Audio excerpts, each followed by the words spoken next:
Hi everyone, and welcome to part 2 of our subject, having a car in Korea. And today we'll keep talking about having a car, and we will start to go into the details of our options. As I mentioned, I would definitely recommend renting a car if you're interested in driving for a short period of times, maybe a few days, a week or 2 weeks. Other than that, renting a car will be a little bit expensive. This service supported in the main and medium cities, so you can have your car pick up in Seoul and then leave it in a different city, maybe Busan or wherever you go.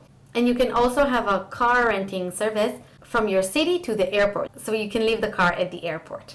Before you're renting a car, what I would definitely recommend is to have a search about the agencies and see what the conditions that different agencies are offering you. Also, another thing important to keep in mind is when you're renting a car, take photos before you're starting your rent. Later on, it can be quite difficult to negotiate or to handle if there is something that was there but you didn't take any photos.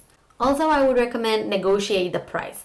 The prices that are given, there are starting prices. There are a lot of times that the agency can actually do something about the prices. So try to negotiate, but not very aggressively. And finally, make sure what your insurance is covering. Is the insurance only covering you, maybe other drivers, the third party? So you have to know what the insurance cover as well. Another option is leasing a car. And leasing a car will be for long term, so usually at least 6 months to a year. And this is if you don't want to commit to buying a car, it can be a good option for you. So as we mentioned, it can be for a long period of times. What I would recommend when you lease a car is to go to the big and familiar agencies that have support system in English, because after that, if you're going to local or small companies, although they might be a little bit cheaper, the service, or if you have any problem, might get a little bit more complicated. So that's my recommendation to you.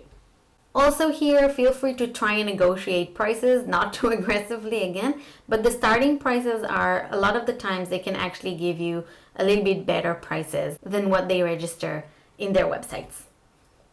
When you're leasing a car, it's not only the leasing fees, you have additional fees for maintenance, for example. So see what fees are in the contract and put it within your calculation, because after the calculation, maybe you will think buying a car can be actually cheaper, for example. When you make the contract, what you need to prepare is a down payment for the lease. And from every agency, it's a little bit different down payment, but it's usually around the 20% from the lease fees. Also, again, review the contract and your insurance details and just understand who is covered and how. So this is the end of part 2. We discussed about renting and leasing a car.